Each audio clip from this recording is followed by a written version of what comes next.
ዓለምን ባልተጠበቀ ድንጋጤ ውስጥ የከተቱ ሰበር መረጃዎች አሁን ደርሰውናል። የአሜሪካው ፕሬዝዳንት ዶናልድ ትራምፕ የኢራንን ነዳጅ ወስዳለው ሲሉ እጅግ አደገኛና ወታደራዊ ወረራን ያካተተ አዲስ እቅድ ይፋ አድርገዋል። ትራምፕ የኢራን የኢኮኖሚ ጀርባ አጥንት የሆነችውን የካርግ ደሴትን ለመቆጣጠር መወሰናቸውን ሲገልጹ፣ ቴህራን በበኩሏ ዓለምን ክፉኛ የሚያናውጥ ምላሽ ሰጥታለች። በታሪክ ታይቶ በማይታወቅ ሁኔታ ኢራን በዓለም ላይ 20 በመቶ ነዳጅ የሚያልፍ በትን የሆርሙዝ ሰርጥ አጠቃቀም ላይ አዲስና ጥብቅ ሕግ በማውጣት መርከቦች ቀረጥ እንዲከፍሉና የቴህራንን ፈቃድ እንዲያገኙ መወሰኗ ተሰምቷል። ይህ በእንዲህ እንዳለ በመካከለኛው ምስራቅ የነዋሪዎችን ህልውና አደጋ ላይ የጣለና በሚሊዮኖች የሚቆጠሩ ሰዎችን የውሃ ዋስትና ያናጋ አስደንጋጭ ጥቃት በኩዌት ላይ ተፈጽሟል። እስከ መጨረሻው አብራችሁን ከቆያችሁ ትራምፕ ካርግ ደሴትን ለመቆጣጠር ምን አቀዱ? ኢራንስ የዓለምን ነዳጅና ውሃ እንዴት በቁጥጥሯ ስር ለማድረግ እየሞከረች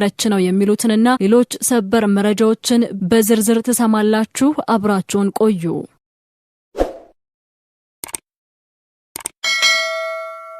የአሜሪካው ፕሬዝዳንት ዶናልድ ትራምፕ ለታዋቂው ፋይናንሻል ታይምስ ጋዜጣ በሰጡትና መላው ዓለምን ባስደነገጠ መግለጫቸው በኢራን ላይ አዲስና እጅግ አደገኛ ወታደራዊ ስልት ሊከተሉ እንደሚችሉ በይፋ ተናግረዋል። ትራምፕ እንደገለጹት በኢራን ላይ ካላቸው አማራጮች ሁሉ እጅግ የሚወዱትና ሊያደርጉት የሚፈልጉት ዋናው ጉዳይ የኢራንን ነዳጅ በቀጥታ መቆጣጠር ነው። ይህንንም ለማሳካት የኢራን የነዳጅ ኤክስፖርት ዋነኛ ማዕከልና የሪፐብሊኩ የኢኮኖሚ ጀርባ አጥንት የሆነችውን ካርግ ደሴት በኃይል የመያዝ እቅድ እንዳላቸው ፍንጭ ሰጥተዋል። ትራምፕ ሲናገሩ እውነቱን ለመናገር የእኔ ተመራጭ ምርጫ የኢራንን ነዳጅ መውሰድ ነው። ነገር ግን በአሜሪካ ያሉ አንዳንድ ሞኞች ለምን ይህን ታደርጋለህ ይሉኛል። እነሱ ግን ምንም የማይገባቸው ሞኞች ናቸው ሲሉ ተችተዋል። ፕሬዝዳንቱ ካርግ ደሴትን ስለመያዝ ሲያብራሩ ምናልባትም ካርግ ደሴትን እንይዛታለን፣ ምናልባትም አንይዛትም፣ ግን ብዙ አማራጮች በእጃችን ላይ ናቸው ብለዋል። ደሴቷን መቆጣጠር ማለት ደግሞ የአሜሪካ ጦር ለተወሰነ ጊዜ እዚያው ሰፍሮ እንዲቆይ እንደሚያስገድድም አምነዋል። ስለ ደሴቷ መከላከያ ጥንካሬ የተጠየቁት ትራምፕ የኢራን ጦር ደሴቷን የመከላከል አቅም እንደሌለው በመጥቀስ ምንም አይነት መከላከያ ያላቸው አይመስለኝም፣ በጣም በቀላሉ ልንይዛት እንችላለን ሲሉ የኢራንን ወታደራዊ አቅም አጣጥለዋል። ይህ የትራምፕ መግለጫ የመጣው ጦርነቱ ይበልጥ በጠነከረበትና ተጨማሪ 3500 የአሜሪካ ወታደሮች ወደ መካከለኛው ምስራቅ በገቡበት ወቅት መሆኑ ዋሽንግተን የኢራንን የኢኮኖሚ መውጫ ቀዳዳዎች ሙሉ በሙሉ ለመዝጋት መቁረጧን ያሳያል። ይህ በእንዲህ እንዳለ ትራምፕ በአሜሪካና በኢራን መካከል በፓኪስታን ልዩ መልእክተኞች በኩል የሚደረገው ድርድር በጥሩ ሁኔታ እየሄደ መሆኑንና ስምምነትም በፍጥነት ሊደረስ እንደሚችል ቢገልጹም የካርግ ደሴትን የመያዝ ዛቻ ግን ድርድሩን ወደ ከፋ አቅጣጫ ሊወስደው እንደሚችል ተፈርቷል። ካርግ ደሴት ለኢራን የህልውና ጉዳይ ናት። ምክንያቱም የሀገሪቱ 90 በመቶ የነዳጅ ሽያጭ የሚከናወነው በዚህች ደሴት በኩል በመሆኑ ደሴቷን ማጣት ማለት የኢራን መንግስት በኢኮኖሚ ተንበርክኮ እንዲወድቅ ማድረግ ማለት ነው። ኢራን ለአሜሪካ ወታደራዊ ዛቻና ለትራምፕ ነዳጃቸውን እወስዳለሁ ባይነት ምላሽ የሚሆን እጅግ አደገኛና ታሪካዊ እርምጃ መጀመሯን አስታውቃለች። የኢራን ምክትል ፕሬዝዳንት መሐመድ ረዛ አሬፍ እንደገለጹት ከእንግዲህ የሆርሙዝ ሰርጥ አጠቃቀም እንደ ድሮ ነጻ ሆኖ አይቀጥልም። ምክትል ፕሬዝዳንቱ በማህበራዊ ገጽ ባስተላለፉት መልእክት የሆርሙዝ ሰርጥ ስርዓት ከዚህ በኋላ እንደ ቀድሞ አይሆንም ካሉ በኋላ የኢራን ተቃዋሚዎች በቴህራን ላይ የስርዓተ ለውጥ ለማምጣት ሲያልሙ፣ በተቃራኒ ግን በሆርሙዝ ሰርጥ ላይ ያጠቃቀም ስርዓት ለውጥ እንደመጣ አስረድተዋል። ይህ ማለት ኢራን በጦር ሜዳ ያገኘችውን ወታደራዊ ድል ወደ ዘላቂ የኢኮኖሚና የደህንነት የበላይነት ለመቀየር መወሰኗን ያሳያል። የኢራን ፓርላማ አባል የሆኑት አላዲን ቡሪጀርዲ እንደገለጹት ፓርላማው በዓለም ላይ 20 በመቶ የሚሆነው የነዳጅና የጋዝ አቅርቦት በሚያልፍበት በዚህ ወሳኝ የባህር መስመር ላይ አዲስ ህግ እያረቀቀ ነው። በዚህ አዲስ መመሪያ መሰረት ማንኛውም መርከብ በሆርሙዝ ሰርጥ ላይ ለማለፍ የግድ ከቴህራን እውቅናና ፍቃድ ማግኘት ይኖርበታል። ከዚህም በላይ መርከቦቹ የባህር መስመሩን ለመጠቀም ቀረጥ እንዲከፍሉ የሚያስገድድ አሰራር ተግባራዊ ሊደረግ ነው። ከሁሉ በላይ ደግሞ በኢራን ላይ በሚካሄደው ጦርነት ውስጥ እጃቸው ያለበት ሀገራትና ተቋማት እንዲሁም ለጦርነቱ ድጋፍ የሚሰጡ አካላት መርከቦች በወደቡ ላይ እንዳያልፉ ሙሉ በሙሉ ይታገዳሉ።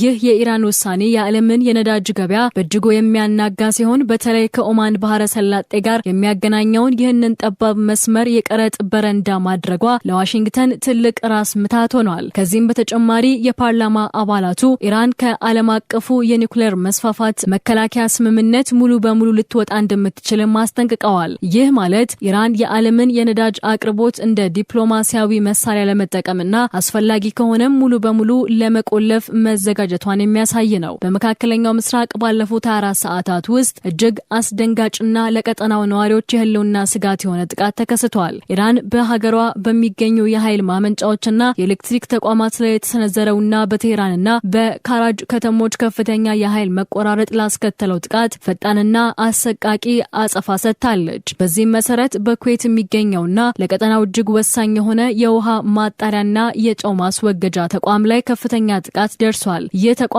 ለከተሞች የመጠጥ ውሃ የሚያቀርብ በመሆኑ ጥቃቱ በሚሊዮን የሚቆጠሩ ሰዎችን የውሃ ዋስትና አደጋ ላይ ጥሏል። የመካከለኛው ምስራቅ ሀገራት 40% የሚሆነውን የመጠጥ ውሃ የሚያገኙት ከነዚህ መሰል ማጣሪያዎች በመሆኑ እንዲህ አይነት ስትራቴጂካዊ ተቋማት ኢላማ መደረጋቸው በቀጠናው ሀገራት ዘንድ ትልቅ ድንጋጤን ፈጥሯል። ይህ በእንዲህ እንዳለ የኢራን አብዮታዊ ዘብ የአየርና ጠፈር ኃይል አዛዥ ብርጋዴር ጀነራል ሰይድ ማጂድ ሙሳቪ በአሜሪካና በእስራኤል ላይ የሚሰነዘረው የአጸፋ እርምጃ ይበልጥ ተጠናክሮ እንደሚቀጥል በይፋ አስታውቋል። ጀነራሉ እሁድ ምሽት በሰጡት መግለጫ እስካሁን ድረስ በእስራኤል ይዞታ ስር ያሉ የኬሚካል ኢንዱስትሪዎች፣ 1 የነዳጅ ማጣሪያ፣ 2 የብረት ማምረቻዎችና 2 የአልሙኒየም ግዙፍ ተመላሾች ላይ ጥቃት አድርሰዋል ብለዋል። ጀነራል ሙሳቪ አክለውም በእናንተ አይን ውስጥ ህመምን እስካላየን ድረስ ይህ አሰቃቂ ጥቃት አይቆምም ሲሉ ለዋሽንግተንና ለቴል አቪቭ እጅግ ብርቱና አስፈሪ ማስጠንቀቂያን አስተላልፈዋል። ኢራን ባለፉት 29 ቀናት ውስጥ በወሰደችው እርምጃ የአሜሪካን የአየር መከላከያ ስርዓቶች በከፊል ማሽመድመድ መቻሏን የጠቀሱት ጀነራሉ ማንኛውም በኢራን መሰረተ ልማት ላይ የሚሰነዘር ጥቃት በከፋ የአጸፋ እርምጃ እንደሚመለስ አረጋግጠዋል። ይህ የጀነራል ሙሳቪ ንግግር ኢራን ከአሁን በኋላ በመከላከያ ብቻ እንደማትወሰንና የጠላቶቿን የኢኮኖሚና የጦር ማሽን የሆኑ ተቋማትን በሙሉ ኢላማ ማድረጓን ያሳየ ክስተት ሆኗል። የመካከለኛው ምስራቅ ቀውስ አሳሳቢ ደረጃ ላይ በደረሰበት በዚህ ወቅት በፓኪስታን መዲና ኢስላማባድ እጅግ ወሳኝና አስቸኳይ የዲፕሎማሲያዊ ንግግሮች ተካሂደዋል። የሳውዲ አረቢያ፣ የቱርክና የግብጽ የውጭ ጉዳይ ሚኒስቴሮች ወደ ፓኪስታን በማቅናት ከሀገሪቱ ከፍተኛ አመራሮች ጋር መክረዋል። የፓኪስታን የውጭ ጉዳይ ሚኒስቴርና ምክትል ጠቅላይ ሚኒስቴር ኢሻቅ ዳር እንደገለጹት ለባህረ ሰላጤው ቀውስ ብቸኛውና አስተማማኝ መፍትሄ ውይይትና ዲፕሎማሲ ብቻ መሆኑን አራቱም ሀገራት በጋራ አረጋግጠዋል። በስብሰባው ማብቂያ ላይ የወጣው መግለጫ በዋሽንግተንና በቴህራን መካከል ያለው ጠብ እንዲቆምና የተደራጀ የሰላም ድርድር እንዲጀመር ጥሪ ቀርበዋል። የሙስሊም ሀገራት አንድነት በዚህ ወቅት እጅግ አስፈላጊ መሆኑን ያሰመሩበት ሚኒስቴሮቹ በፓኪስታን በኩል አሜሪካና ኢራን በድብቅ እያደረጉት ያለውን ንግግር ሙሉ በሙሉ እንደሚደግፉትም ገልጸዋል። ይህ በእንዲህ እንዳለ በእስራኤል በኩል ያለው ወታደራዊ እንቅስቃሴ ግን አሁንም አልበረደም። የእስራኤል መከላከያ ኃይል በሊባኖስ መዲና ቤሩት በሚገኙ የሂዝቦላ መሰረተ ልማቶች ላይ ተጨማሪ የአየር ጥቃቶችን መፈጸሙን አስታውቋል። ይህ የእስራኤል እርምጃ በአንድ በኩል ዲፕሎማሲያዊ ጥረቶች በሚደረጉበት ወቅት፣ በሌላ በኩል ግን ጦርነቱ ይበልጥ እየተስፋፋ መሆኑን ያሳያል። የኢስላማባዱ ስብሰባ ጦርነቱ ወደ አጠቃላይ የቀጠናው ትርምስ ከመቀየሩ በፊት ሀገራቱ መፍትሄ ለማምጣት ያላቸውን ከፍተኛ ጭንቀትና ፍላጎት ያሳየ ክስተት ሆኖ ተመዝግቧል። ክቡራትና ክቡራን፣ የዶናልድ ትራምፕ የኢራንን ነዳጅ እወስዳለሁ የሚለው ዛቻ፣ የኢራን የሆርሙዝ ሰርጥን የመቆለፍ እቅድና በኩዌት የውሃ ማጣሪያ ላይ የደረሰው ጥቃት